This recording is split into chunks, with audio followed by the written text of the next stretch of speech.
నమస్తే రమగారు. రమగారు, మీరు అబ్జర్వ్ చేశారా? చందమామ కథ చెప్పి చాలా రోజులు అవుతుందండి. రకరకాల సిరీస్లు పెట్టినా కూడా మనం చందమామ కథలు కూడా చెప్తూ ఉందాం అప్పుడప్పుడు. తప్పకుండా అండి. పూర్వం మాధవరం అని ఒక పల్లెటూళ్ళలో అవధాని గారిని ఒక బ్రాహ్మణ ఆయన ఉండేవాడు. ఈయన పాపం చాలా పేదవాడు.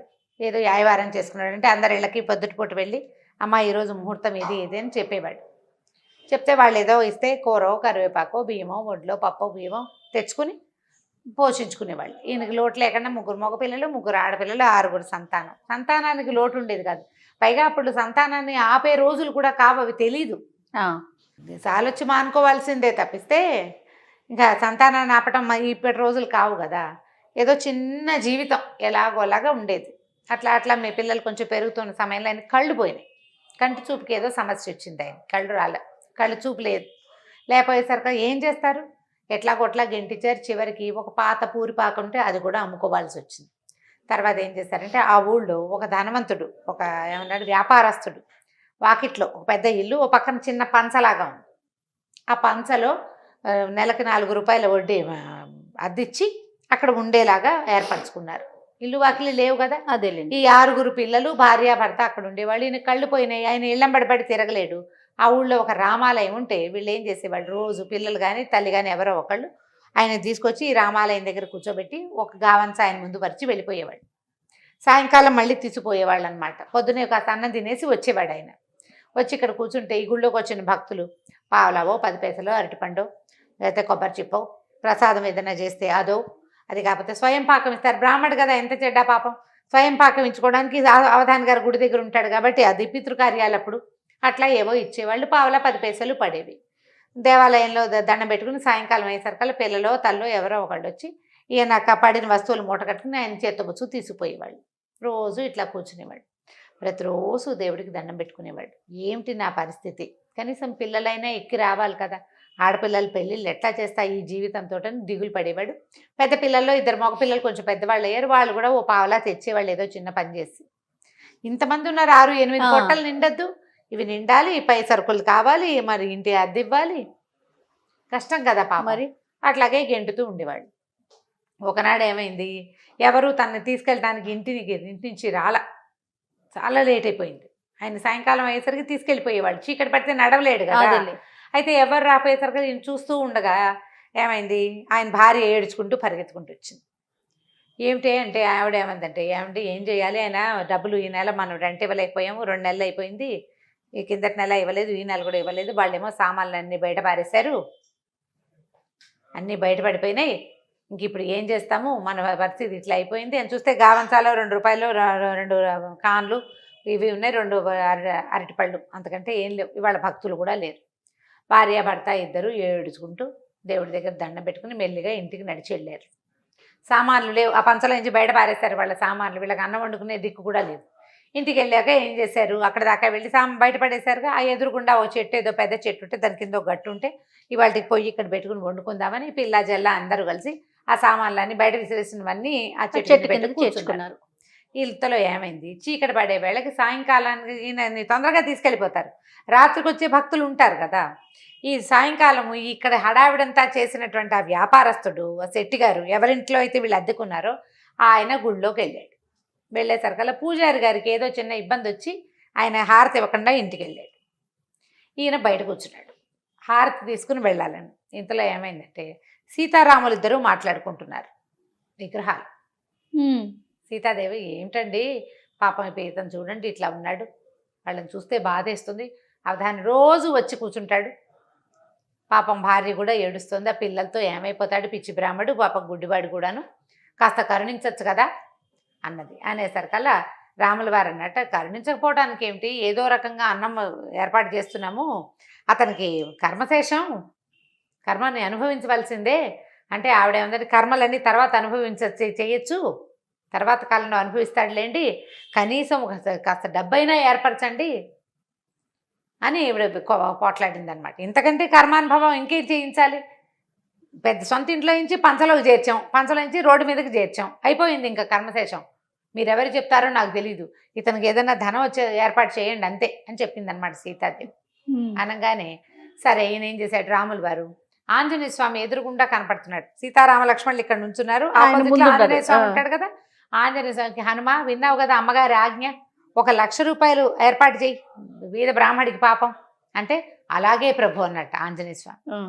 ఈ మొత్తం మాటలు వినేశాడు శెట్టి గారు. ఇంకేముంది, 1,00,000 వస్తుంది అవధానికి. ఇప్పుడు ఆయన ఇవ్వన్నాడు, ఈయన ఇస్తానన్నాడు అంటే పడేస్తారనమాట. అంతేగా, డబ్బులు ఎలా వస్తాయి లేకపోతే? సడన్ గా ఎలా వస్తాయి చెప్పు? ఎవరైనా పడేసి అంతే కదా. చేయాలి. వ్యాపారం లేదు, ఉద్యోగం లేదు, పొలం దున్తుంటే ఏదో దొరికింది అనుకోవచ్చు, ఇల్లు కడుతుంటే దొరికింది అనుకోవచ్చు, పునాది తవ్వుతుంటే దొరికింది అనుకోవచ్చు. పునాదులు లేవు, ఇల్లు లేదు, వాకిలు లేదు, ఈయనకి ఎక్కడి నుంచి వస్తుంది? కాబట్టి ఇది కాదనమాట. వీళ్ళకి, ఈయనకి అవధానికి డబ్బు ఇస్తారు వీళ్ళే. అక్కడి నుంచి లబలబలాడుతూ పరిగెత్తుకుంటూ ఇంటికెళ్ళి అవధాని గారి కాళ్ళు చేతులు గడ్డాలు పట్టుకున్నాడు. అయ్యో అయ్యో అయ్యో, మా వాడు అప్పడు దుర్మార్గుడండి, మా పనివాడు అప్పడు వెంకడు ఇద్దరు పనివాళ్ళు, వాళ్ళిద్దరు కలిసి సామాన్లు బయటపడేశారనమాట. నేనుండగా ఇంత పని జరగనిస్తానా, మీరు ఎంతో మంచివాళ్ళు, వచ్చి ఉండండి, పంచలో వచ్చి ఉండండి అని బతిమలాడితే ఈయనేమో సరే మరి ఏదో ఒకటి కావాలిగా, పంచలోకి చేరారు. పంచలోకి చేరంగానే ఈయన ఏమన్నాడు, 10 రూపాయలు తీసి అవధాని గారి చేతిలో పెట్టపోతే ఆయన నాకొద్దు, నేను తీసుకోను అన్నాడు. కాదు, పోనీ 10 రూపాయలు చిన్నది, ఈ 100 రూపాయలు తీసుకోండి, ఈ చేసిన అపరాధానికి నాకు మన్నింపు కావాలి, ఈ 100 తీసుకోండి అంటే, చీచి డబ్బులు తీసుకుని ఆయన, నేను ఎవరి దగ్గర డబ్బులు తీసుకుని ఎరగను, ఈ ఐవారం చేస్తాను అంతే, నేను నీ డబ్బులు నాకెందుకు నాయన, ఏదో ఆసరా చూపించావు, కాస్త రెక్కాడితే రేపొద్దున మీ 2 నెలల అద్దె మేము ఇచ్చేస్తుంటే, అయ్యో అద్దొద్దు ఏమొద్దు, 100 తీసుకోండి అని ఎంతగానో బతిమలాడేసరికల్లా ఒప్పుకోవాలి ఆయన. ఒప్పుకోకపోతే, అది కాదండి ఓ పని చేద్దాం, మీరు రేపు మీ పల్లెల్లో మీ గావంసా మీద ఏది పడితే అది నాకు ఇద్దరు కానీ ఈ 100 తీసుకోండి అన్నాడు. ఆయన ఒప్పుకోలేదు. నా గావంసాలో పడ్డది నాది, భగవంతుడు నన్ను కరుణించి ఇచ్చింది, రామార్పణం అనుకుంటాను నేను, అది కూడా రామార్పణమే, రాముడే ఇచ్చాడు, అది రామార్పణమే, నీకు ఇవ్వటం ఏమిటి నాయనా అన్నాడు. పోనీ 100 కాదు 1000 ఇస్తా, మీకు రేపొద్దున పడేది నాకు ఇవ్వండి అంటాడు. రేపు మీ గావంసాలో ఏది పడితే అది నాదనండి చాలు, మీకు 1000 ఇస్తాడు. ఆయన ఒప్పుకోవాలి. అట్లా బేరం 50,000కి పెంచాడు. 50,000 రూపాయలు ఇస్తాను మీకు, పుచ్చుకోండి, రేపు మీ గావంసాలో పడేది నాకు ఇవ్వండి. ఆయన ఏమంటాడు, గావంసాలో ఏది పడితే అది భగవంతుడు నన్ను కరుణించి ఇచ్చేది, నీకెందుకు ఇస్తాను, అది రామార్పణమే, నన్ను తినమని ఇచ్చాడు, నీకు ఇవ్వనంటాడు. ఇంకా బాగా ఆలోచించి 1,00,000 వస్తుంది రేపు, 50 తోటి ఎందుకు, పోనీ 75 దాకా వెళ్దాం, 25,000 మిగులుతుంది కదా మనకు అనుకుని 75,000 ఇస్తానన్నాడు. అయినా కూడా ఆ పిచ్చి బ్రాహ్మడు ఒప్పుకోలే, కాదన్నాడు. అట్లా చేయకూడదు, వ్యాపారం ఎట్లా చేస్తాను, నేను బ్రాహ్మణ్ణి, నేను నిర్ధనుణ్ణి, భిక్షం అడుక్కునేవాడిని, నా దగ్గరకు వచ్చింది నేను నీకు అమ్ముకోకూడదు, నేను నీకు ఇచ్చేయమంటే ఇచ్చేస్తా, ఇచ్చేయడానికి భయంగా ఉంది, నీకు ఇచ్చేయమని అనకూడదు కదా, అందుకని ఇది ఇస్తానంటున్నాడు. ఏం చేయాలో తెలియలే. ఈ లోపల సావిత్రమ్మ గారు, ఆయన భార్య ఉంది కదా, ఆవిడ అంది, మీరు ఊరుకోండి, ఆయన సైగ చేసి బయటికి తీసుకెళ్ళి, ఆయన అలాగే అంటారు, నేను ఇప్పిస్తాలేండి, మీరు డబ్బులు తెచ్చి ఇచ్చేయండి, రేపు గావంసాలా పడిన ప్రతిదీ మీదే, అమ్మ ఒట్టేయండి అన్నాడు. ఒట్టుకేముంది అని, నా భర్త మీద ఒట్టు, నా పిల్లల మీద ఒట్టు, రాముడి మీద ఒట్టు. శభాష్, ఎంతో బాగుందిగా. పరిగెత్తుకుంటూ వెళ్ళిపోయాడు శెట్టి గారి ఇంటికి. వెళ్ళిపోయి 75,000 రూపాయలు తెచ్చి పోసేసాడు బాకి, పరిగెత్తుకుంటూ మళ్ళీ పట్టుకొచ్చేసాడు. ఆవిడ ఏం చేసింది, వెంటనే డబ్బులు దాచుకొని జాగ్రత్త చేసుకుంది. సరే నాయనా మంచిది అన్నది. మర్నాడు పొద్దునే అవధాని గారికి స్నానం చేయించారు, తిన్నామని తీర్చిదిద్దారు, తీసుకుపోయి దేవాలయం దగ్గర కూర్చోబెట్టేసరికల్లా సరే ఆ పూట ఏమైంది, ముందు రోజు ఏకాదశి, ద్వాదశి వాళ్ళే జనం తక్కువ ఉన్నారు, త్రయోదశి ఆ రోజున శివాలయానికి జనాలు ఎక్కువ మంది వెళ్తారు, రామాలయానికి ఎక్కువ మంది రారు. ఏమీ రాల. 2 ఏగానీళ్ళు పడ్డాయి. తర్వాత బాగా మాగిపోయిన 2 అరటిపళ్ళు, ఒక సగమే ఇంతే ఉన్న కొబ్బరి చిప్ప పడేసి సాయంకాలం అయిపోయింది. చూస్తే ఏమీ లేదు. సావిత్రమ్మ గారు వచ్చింది, గావంసాలో ఏది పడితే అది మూట కట్టి ఈయన చేతిలో పెట్టేసరికి ఈయన నిర్ఘాంతపోయాడు. ఇదేంటి 1,00,000 పడుతుంది అనుకున్నాం, పడలేదు. చూస్తుంటే సావిత్రమ్మ గారు లేచి భర్తను తీసుకెళ్ళిపోయింది. ఇంకా అక్కడ గావంసా లేదు, ఏం పడుతుంది, ఆవిడ తీసుకెళ్ళిపోయింది. ఈ లోపల పొద్దున్నే భర్తను ఇక్కడ కూర్చోబెట్టి ఆవిడ ఊళ్ళో ఇల్లు వాకిలి ఏర్పాటు చేసుకుంది, ఒక 5-6 వేల రూపాయలకి ఇల్లు కొనేసుకుంది, పిల్లలకి ఇంట్లో కావాల్సిన సామాన్లు కొనేసేసింది, డబ్బులు ఎక్కడెక్కడ దాచిపెట్టాలో మధ్యాహ్నం సాయంకాలం 4 అయ్యేసరికి మొత్తం ఏర్పాటు చేసేసి పిల్లల్ని ఎలా తీసుకుని వెళ్ళిపోయి. ఈయన ఏం చేయాలి, 75,000 రూపాయలు ముందు రోజు రాత్రి పోసేసాడు, బిక్కమొహం వేశాడు. సరే ఆలోచించాడు, రాముడిని నేను నిలదీయాలనుకున్నాడు. ఓకే, లోపలికి వెళ్ళాడు గుళ్ళోకి. రాముడు వైపు చూస్తే ఆయన చిదానంద సిద్ధులాస స్వరూపం చూస్తున్నాడు. ఈయన కాదు, ఈయన ఏం చెప్పాడు, హనుమ డబ్బు ఇవ్వు అన్నాడు. హనుమ ఇస్తా అన్నాడు కాబట్టి వెళ్ళి ఆంజనేయ స్వామి దగ్గరికి వెళ్ళాడు. ఆంజనేయ స్వామి దగ్గరికి వెళ్ళి ముందోసారి దండం పెట్టాడు. ఏమన్నా పెద్ద మనిషి అయ్యా నువ్వు మహారామభక్తుడు అని చెప్పుకుంటావు, ఆయన పక్కన ఇమ్మన్నాడు, నువ్వేమో ఇస్తానంటివి, ఏం పడింది, కుళ్ళిపోయిన అరటిపళ్ళు ఇప్పించావు, అంతకంటే ఏమైనా ఉందా అన్నాడు. అనేసి ఏం చేశాడు, మన ఉద్రేకం వచ్చేసరికి అవతల వాళ్ళ మీదకి వెళ్ళిపోతాం. ఇది దేవుడితో సంభాషణ కాదు, వ్యక్తితో సంభాషణ అంతే అని చెప్పేసి ఇట్లా విసురుగా మాట్లాడుతూ ఏం చేశాడంటే ఆంజనేయ స్వామి విగ్రహం మీద చెయ్యేసాడు. చెయ్యేసిన మరుక్షణం ఆంజనేయ స్వామి వెనకాల ఇట్లా తోక ఇట్లా రింగులాగా చుట్టుకుని ఉంటుందా, ఆ తోక ఇటు కదిలి ఈయన చెయ్యి చుట్టేసింది, పట్టేసుకుంది తోక. అక్కడి నుంచి ఈ తోక వదలటం లేదు. ఇంతలో రాముల వారి శబ్దం వినపడింది. ఆ హనుమ నిన్న చెప్పిన పని ఏం చేసావు అని. ఆంజనేయ స్వామి వెంటనే చెప్పాడు, 75,000 నిన్న రాత్రే ఇప్పించేశాను ప్రభు, 25,000 ఇస్తే గాని వదలను మరి అన్నాడు. అనేసరికి ఇప్పుడు ఏం చేయాలి, ఆంజనేయ స్వామి పిచ్చి వేషాలు వేస్తే ఏం చేస్తా, గదుతుంది ఎత్తి మీద ఒకటి కొడతాడు, అంతే కదా. కాసేపు నుంచున్నాడు. ఆయనకు అర్థమైపోయింది ఇది లాభం లేదు, నా తోక తన్ని ఎంత విదిలించుకున్నా అదేమో రాతి విగ్రహం, ఆ తోక ఎట్లా చుట్టుకుందో తన్ని ఎలా పట్టిందో అర్థం కాలేదు.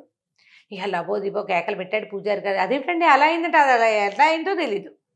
మా పని వాళ్ళని ఎవరినైనా పిలవండి అంటే పూజారి గారు పరిగెత్తుకుంటూ పోయి ఊళ్ళో అందరినీ పిలుచుకొచ్చాడు.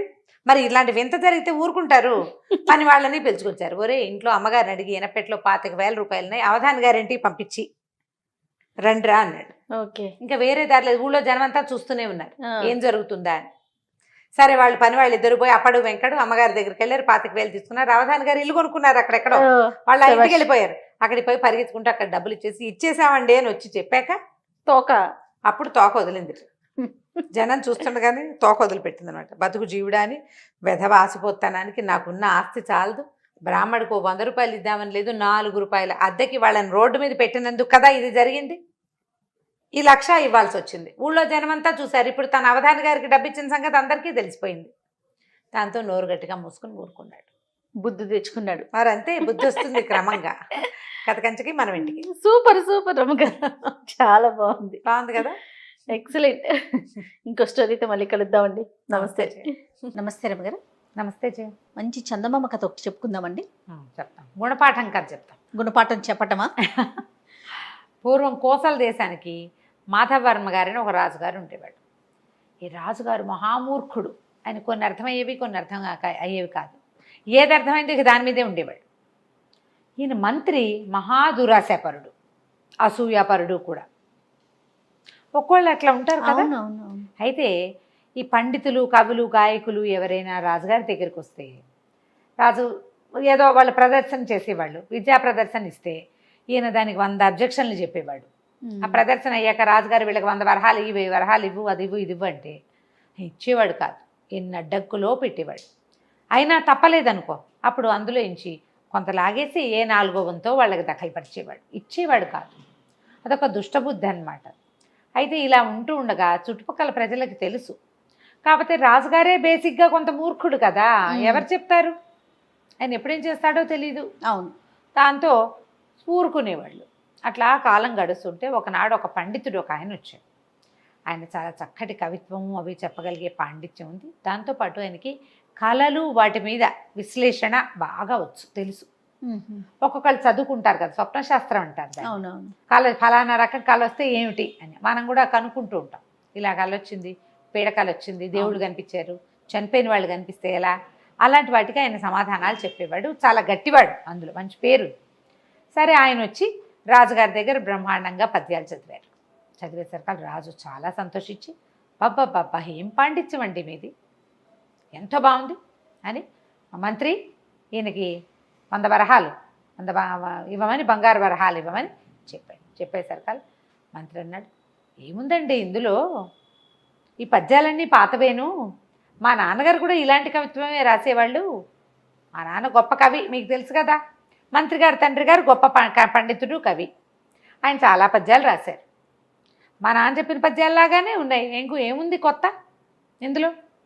ఈ పండితుడు రాజుగారి దగ్గర బహుమానం పుచ్చుకొని నాకు కళల శాస్త్రం కూడా తెలుసు, అది మీకు ఏదైనా సమాధానం కావాలంటే నేను చెప్పగలనని అడిగి ఆ స్థానంలో కుదురుకోవాలని అనుకున్నాడు. ఆ కథ ఎట్టాగో పోయింది, ఈ కథ కూడా ఆగిపోయింది.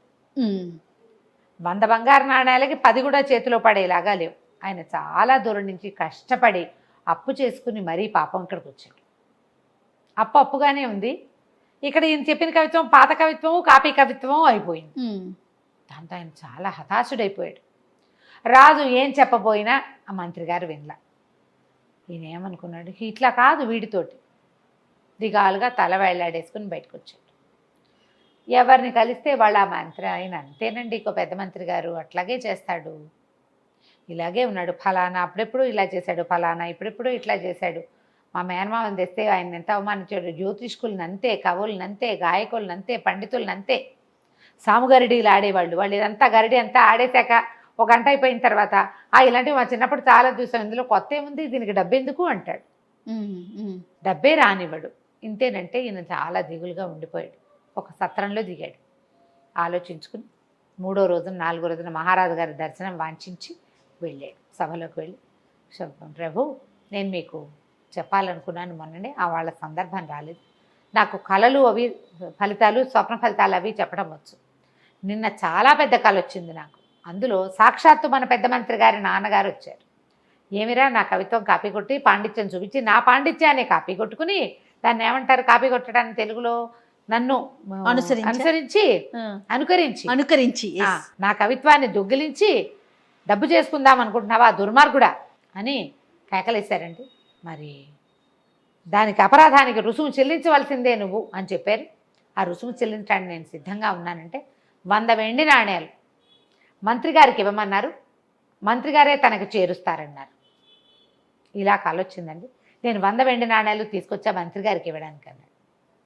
మంత్రి గారు సరే బాగానే ఉంది, చనిపోయిన నాన్నగారికి మంత్రి గారు వరహాలు ఎట్లా ఇస్తాడండి అని అడిగాడు రాజుగారు. అయ్యో ఆ సమాధానం పెద్ద కవి గారే చెప్పారండి. ఆయన మళ్ళీ గారు రాత్రి కల ఇది, తెల్లవారుజామున ఇంకో కల వచ్చింది. ఈ తేప మంత్రి గారు తర్పణం విడిచేటప్పుడు ఆ 100 నాణేలను కూడా తర్పణంతో పాటు విడిచేస్తే అవి తనకి చేరతాయని, అక్షరాల తన దగ్గరికే వస్తాయని కవిగారు చెప్పారు. రాజు ఆశ్చర్యపోయాడు. అలాగా, వారి నాన్నగారు చాలా గొప్ప కవి, మన ఆస్థానంలోనే చాలా గొప్ప సేవలు అందించారు, తప్పకుండా పెద్ద అయిన ఆజ్ఞ ఎందుకు మీరుతాం మనం, పైగా మంత్రి గారి తండ్రి చేస్తామన్నాడు. 100 బంగారు నాణేలు మంత్రి గారికి ముట్టినాయి. మంత్రి మొదట సంతోషించాడు. రెండో సమాధానం వినేసరికి భయం వేసింది. తర్పణం విడిచేటప్పుడు 100 నాణేలు విడిస్తే గంగలో విడుస్తావు, నాన్నకి ఎట్లా చేరుతాయి, గంగలో పడిపోతాయి. అదే గంగ అంటే గంగే కాదు నీళ్లలో అనుకుని సర్దు కూరుకున్నాడు.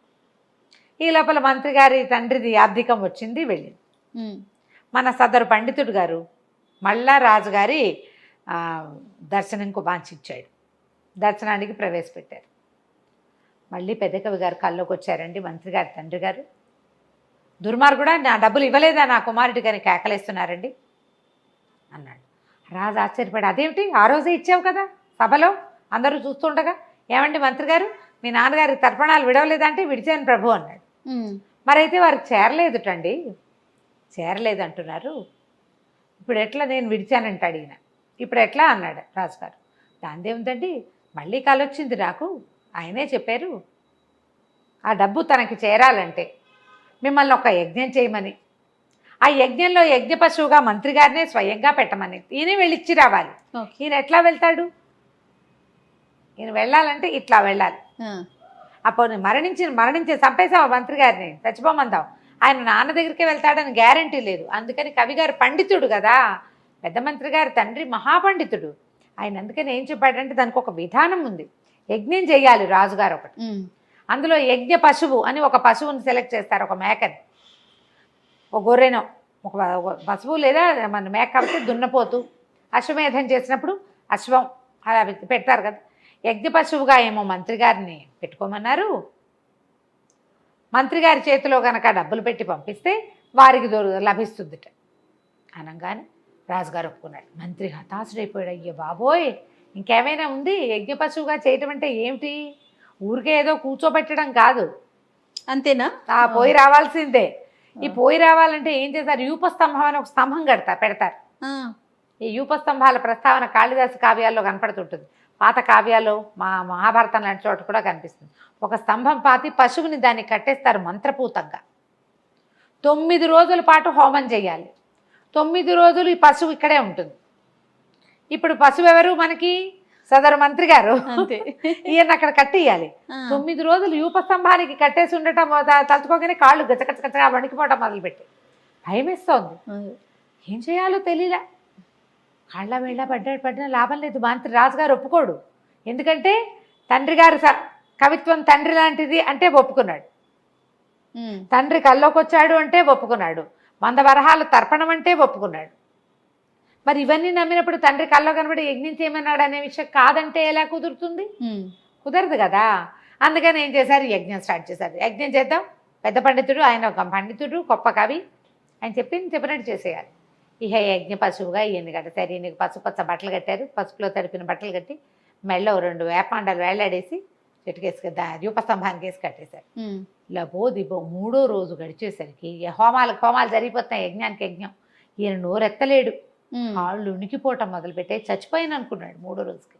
ఆ వాళ్ళు వీళ్ళు ఉంటే వరి ఆ పండితుడిని నా దగ్గర పిలవండి రా అని బతిమలాడుకుని, బాబు నీకు దండం పెడతాను, నన్ను క్షమించు, పొరపాటు చేశాను, నీ పద్యాలు చాలా గొప్పవి, మా నాన్న పద్యాలు కూడా అలాంటివే కానీ ఆ పద్యాలు కావు, నన్ను క్షమించు, నన్ను వదిలిపెట్టేసంటే ఒప్పుకోలే పండితుడు.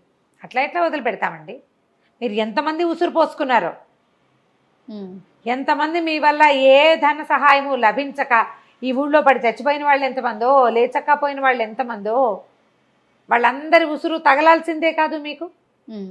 కవిత్వం చెప్పి పోనీ 100 వరహాలు ఇమ్మన్నాడు, 50 అయినా ఇవ్వకూడదా? దానికోసం ఇంత దూరం వస్తే ఇచ్చే రాజుకున్నప్పుడు నీకేంటి బాధ? నీ అసూయ వల్ల కదా. నువ్వు బాగా దెబ్బ ఇంకో 2 రోజులు నువ్వు కట్టేసి ఉంటే నీకు బుద్ధి వస్తుంది అంటే కాళ్ళ బెళ్ళ పడిపోయాడు మంత్రి పండితుడు. నన్ను వదిలిపెట్టేసి అంటే ఇంకో 2 రోజులు గడవనిచ్చి 5వ రోజున మహారాజా మళ్ళీ కలొచ్చిందండి, ఈ 5 రోజుల యజ్ఞాలకి మీరు వేసిన దక్షిణంతా మన మధ్యమంత్రి గారి తండ్రి గారైన కవి గారికి అందిద్దట. ఇక యజ్ఞం ఆపు చేయమని, యజ్ఞ పశువుని వదిలేయమని ఆయన చెప్పారు. కళ్ళు అనగానే మహారాజు అన్నాడు, అలాగే ఆయన ఎలా ఆజ్ఞాపిస్తే ఎట్లా. 5 హోమాలు చాలనుకుంటే 5వ రోజు హోమాలకి పూర్ణాహుతి వేసేసి ఏదో ఒక గుమ్మడికాయ అవి ఇవి వేసి పూర్ణాహుతి చేసి దండం పెట్టేశారు. ఈ యూపస్తంభాన్ని కట్టేసిన పెద్ద మంత్రి గారిని విడుదల చేశారు. 1 నెల 2 నెలలకి మనిషి అయ్యి 5 రోజులు తిండి తిప్పలు లేవు కదా, బతుకు జీవుడా అనుకుంటూ ఆ తర్వాత ఎప్పుడూ కూడా ఈ కవిగాయక పండిత పోషణకి అడ్డం పడేవాడే కాదు. అతని పద్ధతి మార్చుకున్నాడు అనమాట. గుణపాఠాలు ఇలా చెప్పాలి. ఎంత అద్భుతంగా ఉందో. అలా కట్టేయలేకపోయినా కనీసం అదే కదా రమ్మగారు, కట్ చేసేయాలి, కట్ చేయాలి ఎప్పటికప్పుడు, ఎక్కడికక్కడ కట్ చేస్తేనే బుద్ధి వస్తుంది. బాగుంది కదా, చాలా బాగుంది రమ్మగారు. నమస్తే రమ్మగారు. నమస్తే జయ. రమ్మగారు, ఏదన్నా సరదాగా ఉండే చందమామ కథ ఒకటి చెప్పండి.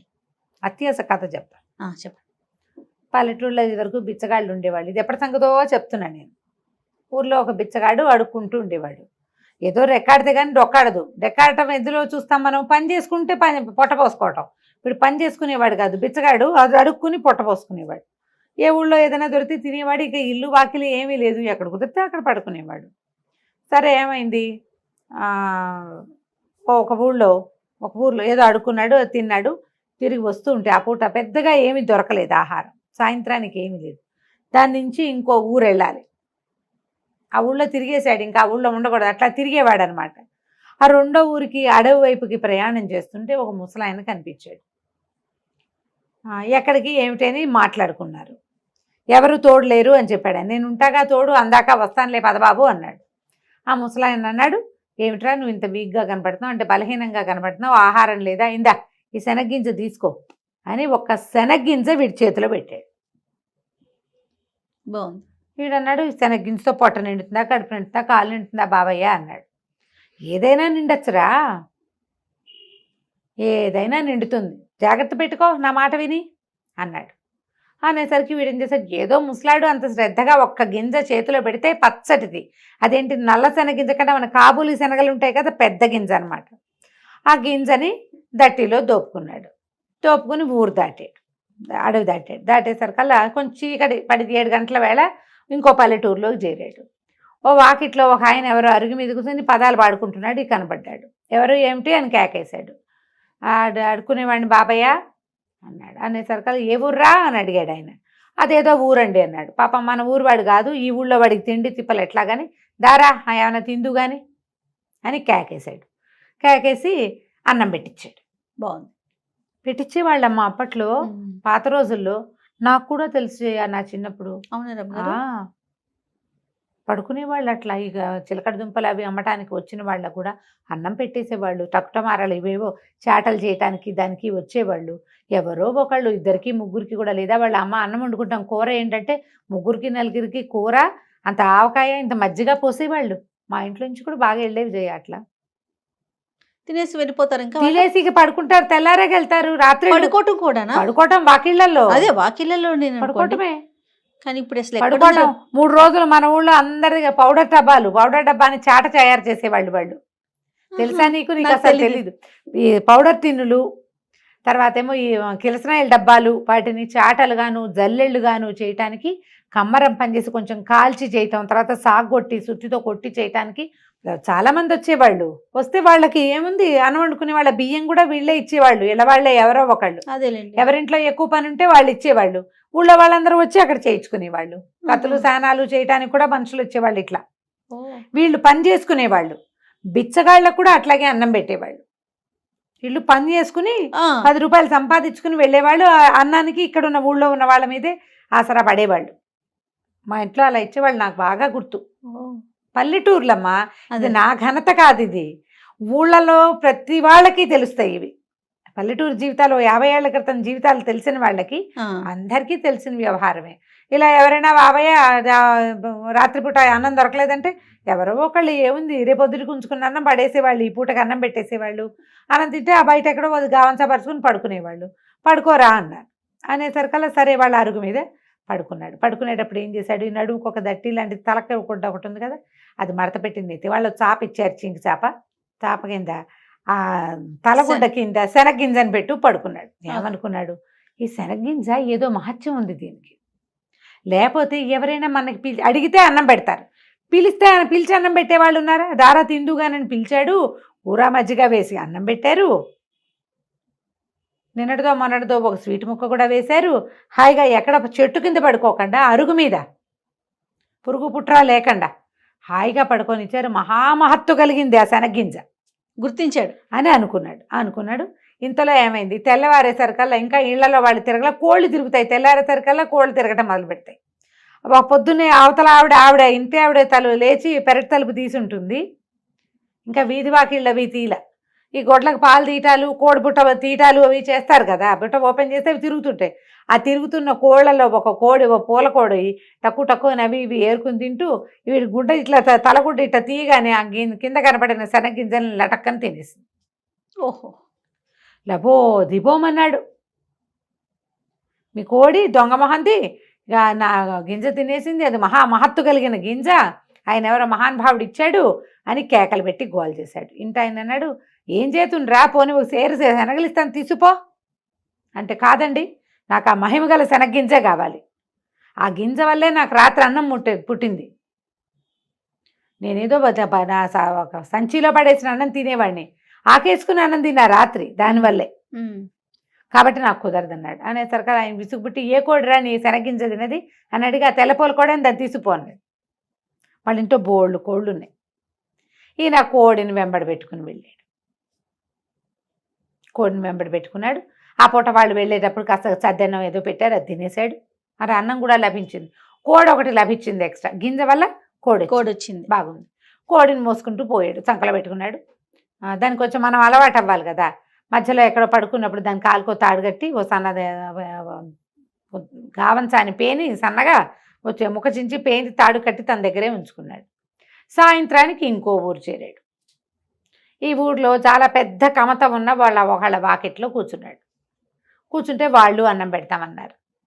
సరే, అక్కడ వాళ్ళవే బోళ్ళు కోళ్ళు తిరుగుతున్నాయి. తన కోడిని కూడా కట్టేసి తన దగ్గర పెట్టుకున్నాడు. వాళ్ళు ముద్ద అన్నం పెట్టారు. వాళ్ళ వాకిట్లో పడుకున్నాడు. పడుకుంటే తెల్లారేసరికల్లా ఏమైంది, తెల్లవారేసరికల్లా వాళ్ళ కోళ్ళ గంప తీశారు. ఊళ్ళల్లో ఇలాగే కదా జరుగుతాయి. ఆ కోళ్ళన్నీ తిరుగుతుంటే వీడి కోడి, వీడు కూడా ఏం చేశాడు, కాస్త మాగనగానే ఇద్దరు కళ్ళు తెరిచి కోడి తాడు తీసేసాడు. అది పోయి అక్కడ ఉన్న కోళ్ళతో తగాదా పెట్టుకుంది. కోళ్ళు ఎక్కరిసి పొట్టాడుకుంటాయి. ఇది అటు పొట్టాడుకుని ఇటు పొట్టాడుకుని అక్కడ వాళ్ళకి బోల్డంత కమత, బోల్డన్ని ఆవులు గేదెలు గొడ్లు ఉన్నాయి. ఇది పోయి అక్కడ పరిగెడుతూ వాటి కోళ్ళతోటి పరిగెడుతూ ఒక ఆవయ్య ఒకటి నుంచుంటే ఆవు పేయ అంటే ఆవు దూడ దాని కాళ్ళ సందులోకి వెళ్ళి అదేమో కంగారు పడి తొక్కేసింది. కోడి కాస్తే చచ్చూరు. అయ్యో రామ. ఆ, చచ్చిపోయేసరికల్లా మరి ఏం చేయాలి? బయటకు వచ్చాడు, చూసుకున్నాడు. అమ్మో నా కోడి చచ్చిపోయిందో అని గోల పెట్టాడు. ఇది మహామహత్వ కలిగిన కోడి, దీనివల్లే నాకు అన్నం పుట్టింది అన్నాడు. వాళ్ళు ఇంకో 4 కోళ్ళు ఇస్తాను తీసుకోరా అన్నారు. ఆహా, చివరికి ఆ ఇంటి ఆయనకి విసుగుపుట్టి, కోడి సరేలే ఇది మేము కూర అనుకుంటాం కానీ ఇప్పుడు అది ఏ 50 అయితే ఈ కోడిని తన్నేసిందో తొక్కేసిందో దాన్ని తను తీసుకుపోరా అని. కోడి కాస్త దూడ పిల్ల దూడ పిల్ల అయింది. దూడ పిల్ల అనకూడదు, దూడ అంటేనే పిల్ల. ఓహో, పిల్ల అంటే పిల్ల, 2 పేదాలు ఉండకూడదు, ఆవు దూడ. ఈ దూడ మెడలో పలుపు తాడు ఒకటి కట్టారు, వీటి చేతిలో పెట్టారు. అది పాలు వదిలేసింది, ఆ మాత్రం ఉంది. పాలు తాగే దూడ కాదు, కొంచెం పెరిగింది. సరే ఆ దూడని వెంబడి పెట్టు తీసుకుపోయాడు. 3వ రోజు ఈసారి ఒక పెద్ద కామందు గారి వాకిట్లో ఆగాడు. వాళ్ళు దూడను చూసి కొంచెం ముచ్చటపడ్డారు. ఆ ఇంట్లో వాళ్ళంతా సరదా పడ్డారు. అబ్బో దూడ వలే బాగుందిరా, ఆవు దూడ ఎక్కడ తెచ్చావు ఏమిట్రా, మాకు డబ్బులు ఇస్తాము ఇవ్వరా అంటే, అబ్బాయి లేదండి ఇది చాలా అదృష్ట ఆవు దూడ అన్నాడు.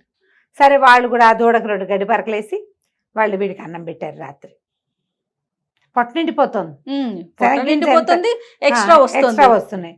సరే ఏమైంది, తెల్లారాక వీడికి వాళ్ళు సర్దిపోస్తామన్నారు. దూడ అటు ఇటు తిరుగుతుందని మెళ్ళకు కట్టిన తాడు పలుపు తాడు వదిలేశాడు. అది అటు ఇటు తిరుగుతూ వెళ్ళి గుర్రాలు ఘాట్లో గడ్డి మేస్తుంటే పోయి ఆ గడ్డి పరకలకి ఆశపడి ఆ గుర్రాల వైపుకు పోయింది. పోయేసరికల్లా ఏమైంది, ఒక గుర్రం మహాపెంకె, రణపెంకెది, మామూలు పెంకితనం కాదు దానికి. ఆ పెంకెగా గుర్రం కాస్త అటు అటు ఇటు తిరుగుతున్నటువంటి 50ని వెనకాళ్ళతో ఒక్క తన్నింది. ఈ దూడ ఎగిరి అవతల పడి కళ్ళు వాల్చేసింది. రామా, వీడు లబో దిబోమన్నాడు బిచ్చగాడు. అన్ని పడేస్తున్నాడు.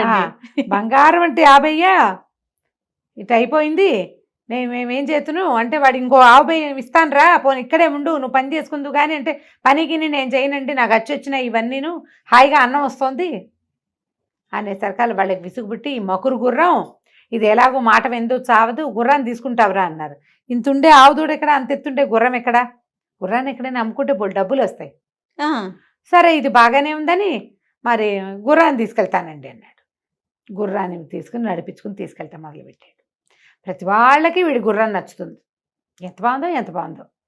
సరే ఈసారి ఏమైంది, ఒక సత్రానికి వెళ్ళాడు. అయితే వాళ్ళు ఏం చేశారు, వీడికి ₹1 కూడా ఇచ్చారు. గుర్రం ఇచ్చి ₹1 ఇచ్చారు ఊరికే.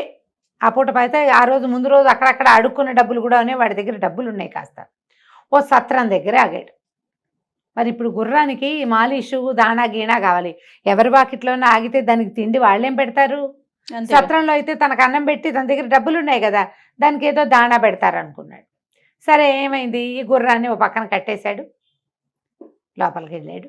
సత్రం వాళ్ళు చూస్తే ఏమైంది, ఆ సత్రం యజమానికి ఒక పిల్ల ఉంది. వీడికి ఏమొచ్చింది బుద్ధి, ఇప్పటిదాకా వాటంతటా అవి జరిగినాయి.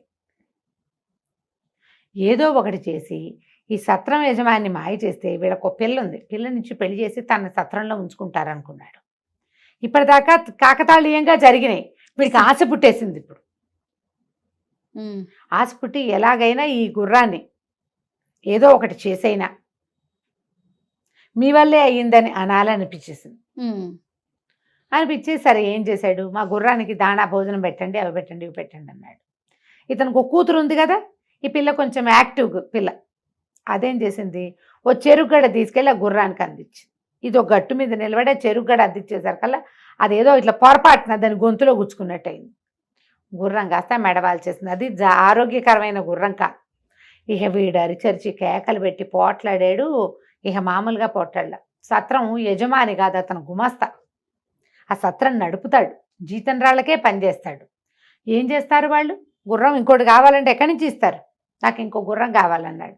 గుర్రం మేము ఇవ్వలేం బాబాబు, ఏదైనా ఇంకోటి చెప్పండి అంటే, అయితే ఓ పని చేయి, నీ పిల్ల ఉంది కదా, నీ పిల్ల వల్లే గుర్రం చచ్చింది కాబట్టి పిల్లనిచ్చి పెళ్లి చేయి మాకు అనేసరికల్లా వాళ్ళు అన్నారు, అట్ట ఎట్ట కుదురుతండి, మీకు వాళ్ళు ఎవరో గుర్రాన్ని తాడొచ్చి ఊడతెచ్చి మీ చేతిలో పెడితే అది మీ వెనకాల నడిచి వచ్చింది, పిల్ల కదా, పిల్లని అడుగుతాం, మా పిల్ల ఒప్పుకుంటుందో ఒప్పుకోదు, సత్రం గుమాస్తా అయితే ఒప్పుకోవాలి, పిల్లని అడగాల్సిందేనన్నాడు. సరే వాళ్ళ అమ్మంది, అడిగేదేమిటి, పిల్లని అదే ఒప్పుకుంటుంది. ఏం పర్వాలేదులేండి నేను ఒప్పిస్తాగా అంది. అన్నాక ఏమైంది, సరే ఇద్దరు ఏదో మాట్లాడుకున్నారు. మర్నాడు పొద్దున చెప్పింది, అల్లుడు గారు మీ అంత మహానుభావులు ఇంకెవరు లేరు, మీ గుర్రాన్ని బదులు మా పిల్లని ఒప్పుకున్నారు. మా పిల్ల మాత్రం రాకాశం ఉండ కానీ అది ఒప్పుకోవటం లేదు. ఓ పని చేద్దాం, దాన్ని ఏం చేస్తానంటే సంచిలో వేసి మూట కట్టేస్తా, పిల్లని మోసుకెళ్ళిపోండి మీరు ఎక్కడో చోటికి. ఎక్కడికైనా తీసుకెళ్తే ఇక చచ్చినట్టు మీతో పాటే ఉంటుంది. అది రాకాసి పిల్ల, విందు మాట. ఇప్పుడు ఇక్కడైతే విందు, మీ దగ్గరికి వచ్చేసాక వినకేం చేస్తుంది, మరి బస్తా ఒక గోను సంచి వేసి మూట కట్టేస్తానండి, మూట మోసుకెళ్ళండి. బాగానే ఉంది, మూట మోస్తుంది. పిల్లని ఇస్తామంటే ఏమిటి, రేపొద్దున వాళ్ళ పిల్లని వాళ్ళు చూడరు, ముందు పెళ్ళైపోవాలి. సరే పెళ్ళైపోతే చాలనుకున్నాడు. వాళ్ళు ఏం చేశారు, ఆ పిల్లని ఒక మూటలో కుక్కి దాన్ని మూతి కట్టేసి పెళ్లి చేశాక పెళ్లి చేయలే, మరి పెళ్లి చేయడానికి పెళ్లి కాదు నేను కూర్చొని అంటోంది, డైరెక్ట్ గా మూట కట్టేశారు. కట్టేసి అప్పచెప్పారు. ఆ మూటను మోసుకురాలేక చచ్చాడు వీడు. ఆ లోపల ఉన్న వాళ్ళు ఎగిరి గంతలేస్తుంటే ఎట్ట తీసుకొస్తాడు, అదే కదా, ఎటా గొటా తీసుకొచ్చి ఒక అడవిలోకి చేరాడు. ఆ పిల్లని మూత ఆ సంచి ఊడదీసి నేనే నీ పతిని అందామనుకున్నాడు. మూట ఊడదీసేసారు కల్లా ఆ మూటలోంచి పెద్ద కుక్కోటి బయటకు వచ్చింది. వాళ్ళు వీడిని వదిలించుకోవడానికి ఏం చేశారు, తమ వాకిట్లో ఉన్న ఒక ఊర కుక్కని అందులోకి సంచిలోకి వేసి కుట్టేసి ఇచ్చేసారు. మంచి పని చేశారు. అయితే పిల్ల కావాలి వాడికి. అది కాస్త ఆ పొద్దున్న నుంచి వీడితో మోయబడి ఉందేమో, తిక్క పుట్టిపోయింది సంచిలో. అది ఒక్క అమాంతం వీడి మీదకి లంఘించి ముక్కు కొరికేసింది. ఇంకేం చేస్తాడు, పారిపోయింది బండి, ముక్కు కొరికేసి. ముక్కు నెత్తురు గారుకుంటూ ఉంది. ఇక అన్నం ఎక్కడిది సున్నం ఎక్కడిది అడవిలో. ఆ కొవ్వుడు సగం చిరిగిపోయిన ముక్కుకి ఎట్టగొట్ట పట్టీలు కట్టుకుని మళ్ళీ ముష్టడి కోట మొదలుపెట్టాడు. అడ్జస్ట్ కదా, ఆశపడకుండా ఒక చోట ఆగుంటే అంత ఇలా అయ్యేది కాదు. ఈ గుర్రాన్ని పిల్లకి మారు చేద్దాం అనుకున్నాడు, అక్కడ చెడిందనమాట. అన్ని చోట్ల అందరూ అవకాశం ఇచ్చారు, ఉండరా నాయనా ఇక్కడ బతుకు అంటే ఒప్పుకోలేదు. అలాగే అత్యాశ పడతారు ప్రజలు. అవునండి, ఆగరు, ఒక చోట ఆగరు. ఇంకా ఏదో వస్తుంది అనుకుంటారు, ఇగో ఇలా అసలుకే మోసం, ముక్కు ఊడిపోతుంది అనమాట. అది కంచికి మనం ఇంటికి. భలే సరదాగా ఉంది రమ్మగారు. నమస్తే అండి. నమస్తే. నమస్తే రమ్మగారు. నమస్తే జయ. మంచి సరదా కథ చెప్పండి రమ్మగారు. చందమామ కథ చెప్తాం. ఓకే. ఇది ఏదో వేరే దేశపు కథ కానీ బాగుంది. ఒక ఊళ్ళో, ఆ ఊరు ఏంటంటే పొలాలు అవి ఆ ఊళ్ళో ఉన్న పేద రైతులకి, పేద అంటే పని చేయగలిగే వాళ్ళకి దీన్ని ఏమంటారు, మక్తాకి ఇవ్వటం. మక్తాక అంటాం మరి మా ఊళ్ళలో ఏమంటారు దాన్ని, కౌలుకి ఇవ్వటం. మక్తా కౌలు అంటారు కదా, కౌలు అంటారు. మా ఊర్లో కౌలు అని అంటారు. మక్తాకి చేశారని చెప్తారు. ఓకే. కౌలుకి ఇవ్వటం ఇప్పుడు కౌలు అంటున్నారు. మా చిన్నప్పుడు మక్తానే అనేవాళ్ళు. ఏమిటో అది నాకు బాగా తెలీదు, ఆ మక్తా పదమే గుర్తుంది. సరే కౌలుకి ఇచ్చేవాళ్ళు. ఆ ఊళ్ళో ఒక భూస్వామి ఉండేవాడు. అతనికి వచ్చి దుర్మార్గుడు, గీసి వసూలు చేసేవాడు. వానలు పడ్డా ఏదైనా అదైనా సరే పాత బాకీ కింద కట్టుకుంటాను, తర్వాత అది ఉంచు, వచ్చే సంవత్సరం తీర్చాలి అలా చెప్పేవాడు అనమాట. వదిలిపెట్టేవాడు కాదు. అయితే మాత్రోయ్ అనే పేరున్న ఒక రైతు ఉండేవాడు. చిన్న బక్క రైతు వీడు. భూస్వామి దగ్గర పొలం కౌలుకి తీసుకుని చేసేవాడు. ఇతను చాలా తెలివైనవాడు, లౌక్యుడు. ఓకే. అందుకని భూస్వామికి దొరకకుండా, సాటి రైతులకు ఇబ్బంది కాకుండా తెలివిగా ఏదో ఒక చిట్కా చేసి భూస్వామి బారి నుంచి కొంచెం జనాల్ని రక్షించేవాడు. అందరికీ అతనంటే చాలా ప్రీతిగా ఉండేది. ఆ సంవత్సరం కొంచెం పంటలు తక్కువ వచ్చినాయి. పాత బాకీ ముందు ఏడు కూడా పంటలు తక్కువే ఉన్నాయి. అప్పుడు కూడా వీళ్ళందరూ కొంత బాకీ ఉంచుకున్నారు, వచ్చే సంవత్సరం కడదామని. వచ్చే ఏడాది పండుదంటే ఈ ఏడాది పండ్ల. ఓకే. ఈ మాత్రోయి దగ్గరికి భూస్వామి రాబోతాడు. ఎల్లుండి వస్తా అవతల ఎల్లుండి వస్తా కబురు చేశాడు. ఇప్పుడు పాత బాకీ కట్టాలి, లేటెస్ట్ దాంట్లో కూడా అంత ఎక్కువ లేదు. భూస్వామికి మొత్తం ఇస్తే వీళ్ళ దగ్గర ఏముండదు తినడానికి.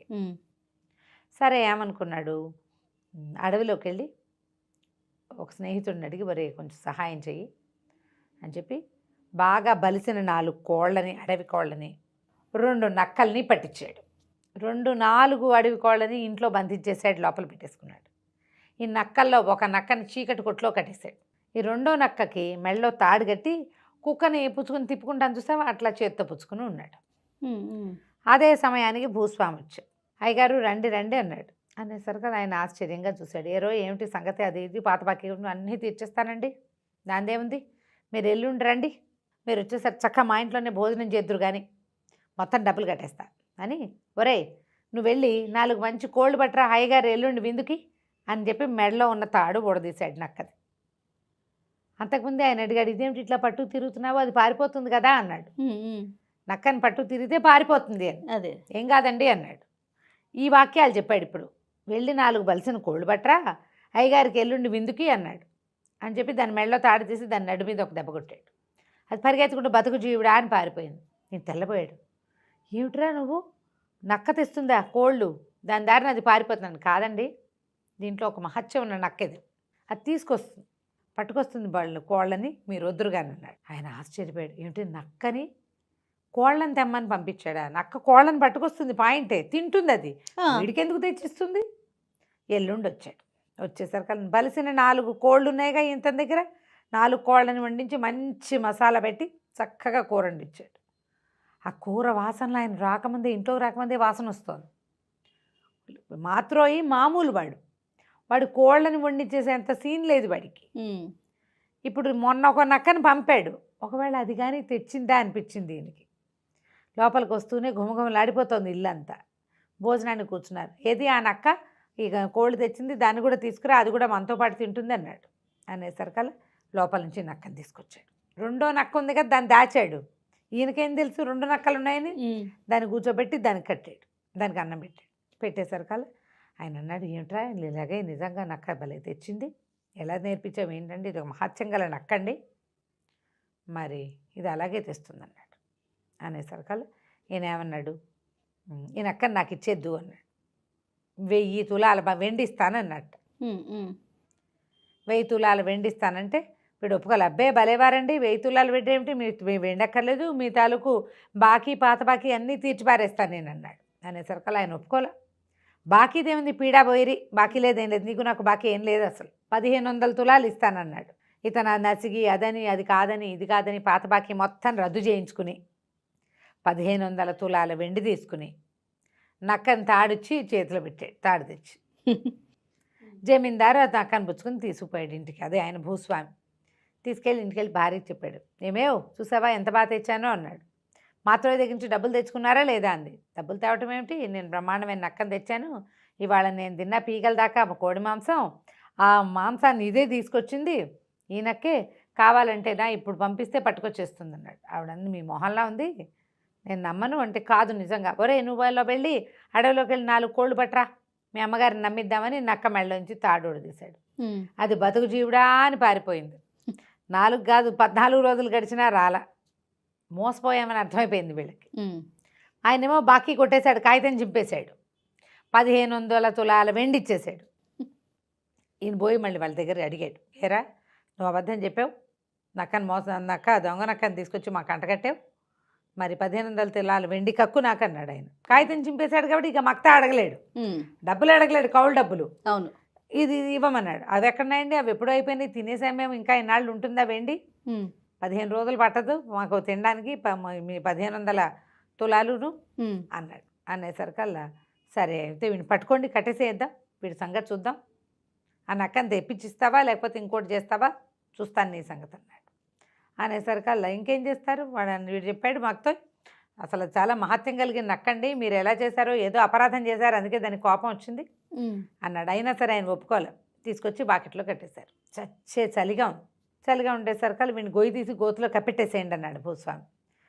పని వాళ్ళంతా అన్నారు, ఏమండి ఇంత చలిగా ఉంది, ఇప్పుడు గోతులు తీయలేము, రేపు పొద్దున్న తీస్తాం, పిచ్చి చలి అంటే. ఈయన ఏమన్నాడు, చలిలోనే వీడిని కట్టేయండి, వీడు రోగం కుదురుతుంది, రేపొద్దుటి బీసుకుపోతాడు, ఈజీగా చచ్చిపోతాడని చెప్పేసరికల్లా వాడిని అక్కడ మక్తోని బయట కట్టేశారు.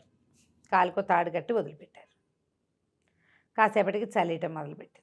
చలేస్తుంటే ఏమనుకున్నాడు, చలేస్తుంది, ఏదైనా పని చేస్తే చలిపోతుంది. చూస్తే ఆ పక్కన గానుగ ఒకటి ఉంది. గానుగ ఏంటి, అది ఈ నూనె తీయటానికి మనం నువ్వులు పోసి ఆడుకుంటాం కదా, నువ్వులు పోసి దాన్ని పట్టుకుని ఇట్లా గుండ్రంగా తిప్పితే ఏమవుతుంది, నూనె వస్తుంది. అందులో నువ్వులు గివ్వులు ఏం లేవు. ఈ మగ్తో ఏం చేశాడు, ఆ తాడు కొంచెం దూరంగా వస్తే ఈ దీని దాకా గానుగ దాకా వచ్చి ఆ గానుగను తిప్పడం మొదలుపెట్టాడు. ఇదంతా అర్ధరాత్రి జరిగింది. తెల్లవారుజామున 4 పని వాళ్ళు వచ్చారు. వాళ్ళు ఆశ్చర్యపోయారు. చెమటలు బట్టి ఉన్న మగ్తోని చూసేసరికి వాళ్ళు ఆశ్చర్యంగా ఉంది. వాడిని చూస్తూ తెల్లబోయి లోపలికి వెళ్ళారు. ఎరా వచ్చారా, చచ్చాడా వాడు అన్నాడు. చచ్చటం ఏంటండి, వాడు ఇంత చల్లో మేము స్వెటర్లు వేసుకుని చచ్చి చెడి వస్తే వాడు పోయి శుభ్రంగా చెమటలు కక్కుతున్నాడండి, చెమటలు పోసేసినాయి వాడి ఒళ్ళంతటా. ఆశ్చర్యపడి, చల్లో చెమటలు పోయటం ఏంట్రా, వాడు అప్పటిదాకా పరిగెత్తాడు, చెమట పోయికి ఏం చేస్తుంది. అవును, ఈయన బయటకు వచ్చాడు. ఏరా నీకు చలియట్లేదండి, చలి ఎక్కడండి, ఫుఫ్ ఫు అని పూదుకుంటున్నాడు చెమటలు, ముచ్చెమటలు ఉన్నాయి ఒళ్ళంతా. ఎటా చెమటలు పోసినాడు ఆ చలిలో నీకంటే, ఈ చొక్కా మహత్యం అండి, మా 3 తరాల నుంచి ఈ చొక్కా వస్తుంది మా తాతల నాటి నుంచి అన్నాడు. అదేంటి నిజం, ఆ చలి ఇదా అన్నాడు. ఎక్కడేస్తుంది చూడండి చలి చెమటలు అని ఇట్లా చెమటలు తీసి ఇట్లా చల్లాడు. ఆయన ఆశ్చర్యపోయాడు. ఊరిని భలే ఉందిరా అని, మరేమిటి చొక్కా ఇచ్చే నాకు అన్నాడు. నేనేమనండి, మహత్యం గల నక్కని తెచ్చిస్తే మీరు దానికి ఏదో చేసి దాన్ని పంపేశారు, అంతకంటే మహత్తు కలిగిన తాతల చొక్కా ఇది, నేను ఏమనండి అంటే ఈయన మళ్ళీ 1500 తులాలు వెండిస్తానన్నాడు. ఆ పాత చొక్కా అంగీ లాంటిది అది పుచ్చుకుని వాడిని వదిలేశాడు. ఆ 1500 పుచ్చుకుని వెళ్ళి ఇంటికి వెళ్ళిపోయాడు. ఈయనేం చేశాడు, మర్నాడు రాత్రి అత్తవారింట్లో ఏదో పార్టీ ఉంటే తన చలికొట్టు గిలికొట్టు అన్నీ పక్కన పెట్టి ఈ ఆ పాత చొక్కా వేసుకుని వెళ్ళాడు. వెళ్ళేసరికి అందరు నవ్వారు, చలేసి చచ్చాడు ఆయన. అదొక పల్చటి మామూలు చొక్కా, దాంట్లో చలేదు, చలికాలం అక్కడంతా మంచు కురిసేది. అవును. మన ఫారిన్ కంట్రీస్లో ఎలా ఉంటుంది, ఐసు ముద్దలుగా వాళ్ళు ఏం చేస్తారు, ఒకటేసి దాని మీద ఇంకోటేసి దాని మీద మూడోది వేస్తారు. అవును. ఒకటే వేసుకెళ్తే చలికి ఏమో గిటగరుచుకుపోతున్నాయి పళ్ళు. పాత చొక్కా చూసి అందరూ ఎక్కిరిస్తారు. పరువు పోయింది, ఆయనకు ఒళ్ళు మండిపోయింది. దొంగ వెధవ వాడు మళ్ళీ మోసం చేశాడు, పట్టుకురండిరా వాడిని అన్నాడు. సరే 4 పాలేడు పోయి పట్టుకొచ్చారు. 1500 3000 తులాల వెండి నొక్కేశాడు.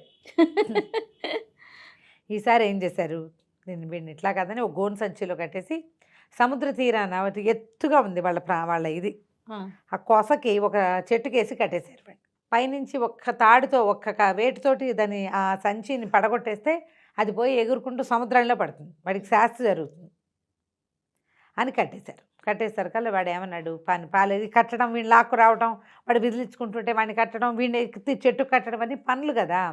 పనివాడు అన్నాడు, ఈ కార్యక్రమం ఇప్పుడు ఎందుకండి, ఆకలిస్తుంది, అన్నం తినొద్దామా అని అడిగాడు. యజమాని సరేరా నాకు కూడా ఆకలిస్తుంది, సరే ఎలా కట్టిపడేది, వాడెక్కడికి పోతాడు, వంటింటి కుందేలు అనుకుని పదాయి అని ఇద్దరు కలిసి అన్నం తినడానికి పోయారు. వాళ్ళు వెళ్ళగానే వీడు అరవటం మొదలుపెట్టాడు, రక్షించండి, ఎవరన్నారంటే అదే సమయానికి భూస్వామి మావగారు కూతురుని చూడ్డానికి వాళ్ళ ఇంటికి వస్తున్నాడు.